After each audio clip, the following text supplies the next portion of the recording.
Ya, materi berikutnya yang kita akan review adalah ekivalensi ya dari pernyataan. Nah, kalau kita lihat dari yang sudah kita tampilkan di layar ini, ada pernyataan berkuantor, ada juga pernyataan majemuk ya. Oke. Untuk yang pertama, semua orang Indonesia hafal Pancasila. Ini jelas kuantor universal menggunakan kata semua. Ya. Nah, pernyataan yang ekivalen itu berarti pernyataan yang nilai dan maknanya sama. Bentuk kalimatnya menjadi berbeda tentu saja, ada variasi di sana, tetapi makna tidak berubah. Ya. Nah, bentuk kuantor universal ketika kita ekivalensikan ya, artinya kita membuat pernyataan lain yang ekivalen dengan pernyataan tunggal berbentuk kuantor universal, maka kalimatnya akan berubah menjadi bentuk implikasi ya, seperti ini jawabannya. Jika seseorang adalah orang Indonesia, maka dia hafal Pancasila. Jadi pernyataan semula kan mengatakan semua orang Indonesia hafal Pancasila.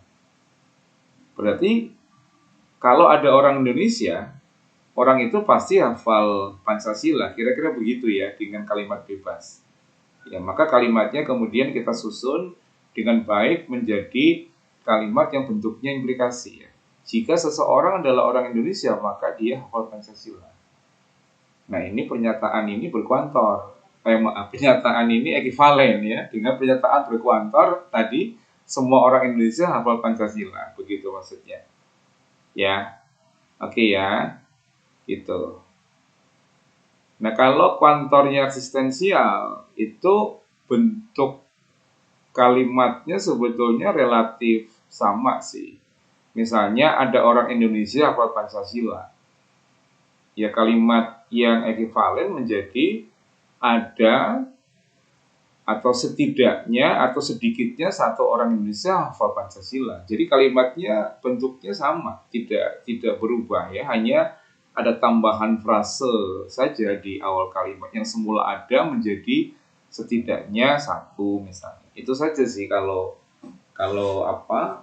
ekivalensi dari pernyataan kuantor eksistensial. Tapi kalau yang universal ini, yang semua ini, bentuk kalimatnya kan berubah drastis ya. Semua orang Indonesia hafal Pancasila.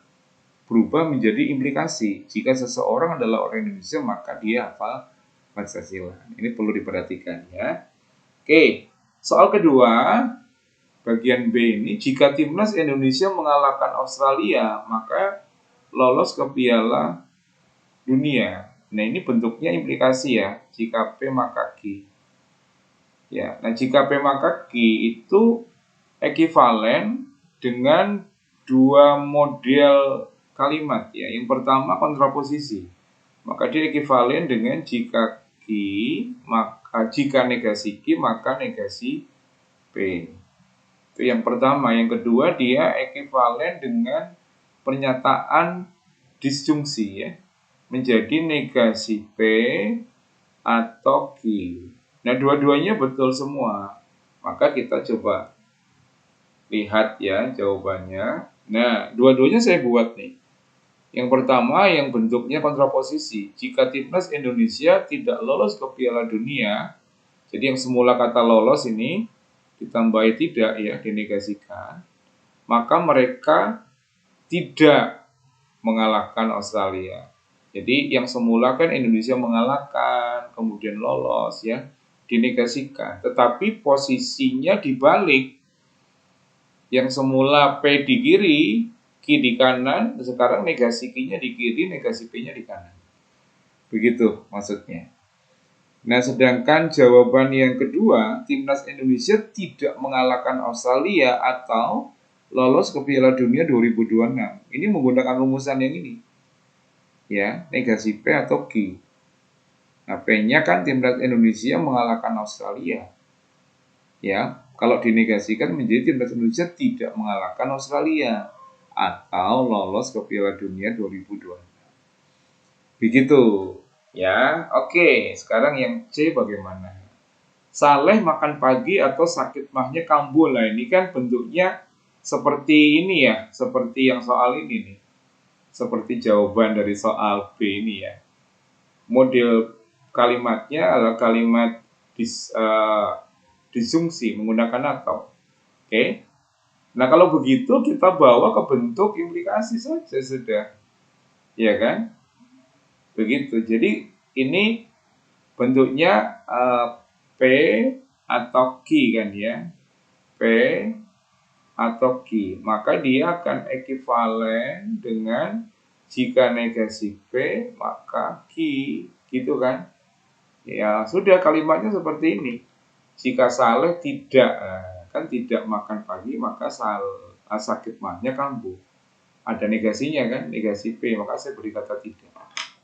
Nah, kalau kalimatnya sudah ada tidak, lalu dinegasikan lagi, ya menjadi tidak kan menjadi iya.